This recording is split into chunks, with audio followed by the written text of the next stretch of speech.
Madras high court में एक याचिका आई जिसमें कहा गया था कि तमिलनाडु में पेरियार की मूर्तियों के नीचे जो बातें लिखी हुई है वो आपत्तिजनक है और लोगों की धार्मिक भावनाओं को ठेस पहुंचाती है, इसलिए उन्हें हटाया जाना चाहिए। याचिका को खारिज करते हुए हाईकोर्ट ने कहा कि ये रोड वेंकट रामास्वामी पेरियार जो कहते थे उस पर विश्वास रखते थे, इसलिए उनके शब्दों को उनकी मूर्तियों के पेडिस्टर पर लिखवाना गलत नहीं है। पेरियार की मूर्तियों के नीचे लिखा था, ईश्वर नहीं है और ईश्वर बिल्कुल नहीं है। जिसने ईश्वर को रचा वो बेवकूफ है, जो ईश्वर का प्रचार करता है वो दुष्ट है और जो ईश्वर की पूजा करता है वो बर्बर है। ग्रेट पेरियर नायकर के ईश्वर से सवाल। पहला सवाल, क्या तुम कायर हो जो हमेशा छिपे रहते हो, कभी किसी के सामने नहीं आते? दूसरा सवाल, क्या तुम खुशामद परस्त हो जो लोगों से दिन रात पूजा अर्चना करवाते हो? तीसरा सवाल, क्या तुम हमेशा भूखे रहते हो जो लोगों से मिठाई, दूध, घी आदि लेते रहते हो? चौथा सवाल, क्या तुम मांसाहारी हो जो लोगों से निर्बल पशुओं के बलि मांगते हो? पांचवा सवाल, क्या तुम सोने के व्यापारी हो जो मंदिरों में लाखों टन सोना दबाए बैठे हो? छठा सवाल, क्या तुम व्यभिचारी हो जो मंदिरों में देवदासियां रखते हो? सातवां सवाल, क्या तुम कमजोर हो जो हर रोज होने वाले बलात्कारों को नहीं रोक पाते? आठवां सवाल, क्या तुम मूर्ख हो जो विश्व के देशों में गरीबी, भूखमरी होते हुए भी अरबों रुपयों का अन्न, दूध, घी, तेल बिना खाए ही नदी नालों में बहा देते हो? नौवां सवाल, क्या तुम बहरे हो जो बेवजह मरते हुए आदमी, बलात्कार होती हुई मासूमों की आवाज नहीं सुन पाते?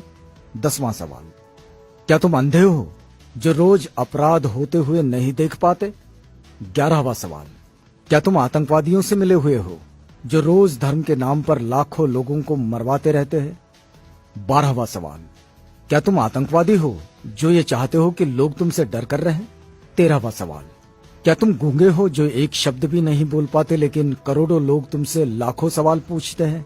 14वां सवाल, क्या तुम भ्रष्टाचारी हो जो गरीबों को कभी कुछ नहीं देते जबकि गरीब पशुवत काम करके कमाए गए पैसों का कतरा कतरा तुम्हारे ऊपर न्यौछावर कर देते हैं? 15वां सवाल, क्या तुम मूर्ख हो कि हम जैसे नास्तिकों को पैदा किया जो तुम्हें खरी खोटी सुनाते रहते हैं और तुम्हारे अस्तित्व को ही नकारते हैं? 5 मिनट का समय निकालकर जरूर पढ़ो भगवान के कारनामे। नास्तिक होना कोई आसान नहीं। कोई भी नासमझ इंसान ईश्वर के अस्तित्व को मानकर फ्री हो जाता है, उसके लिए उसे बुद्धि की जरूरत नहीं होती, लेकिन नास्तिक होने के लिए दृढ़ विश्वास और साहस की जरूरत होती है। ऐसी योग्यता उन लोगों के पास होती है जिनके पास प्रखर तर्क बुद्धि होती है। अंधश्रद्धा ऐसा केमिकल है जो इंसान को मूर्ख बनाने में काम आता है।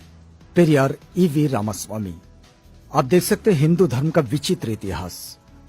पेरियार लिखते हैं, मंदोदरी मेंढकी से पैदा हुई थी, श्रृंगी ऋषि हिरनी से पैदा हुए थे, सीता मटकी से पैदा हुई थी, गणेश अपनी मां के मैल से पैदा हुए थे, हनुमान के पिता पवन कान से पैदा हुए थे, हनुमान का पुत्र मकरध्वज था जो मछली के मुख से पैदा हुआ था, मनु सूर्य के पुत्र थे, उनको छींक आने पर एक लड़का नाक से पैदा हुआ था, राजा दशरथ की 3 रानियों के 4 पुत्र जो फलों की खीर खाने से पैदा हुए थे, सूर्य कर्ण का पिता था।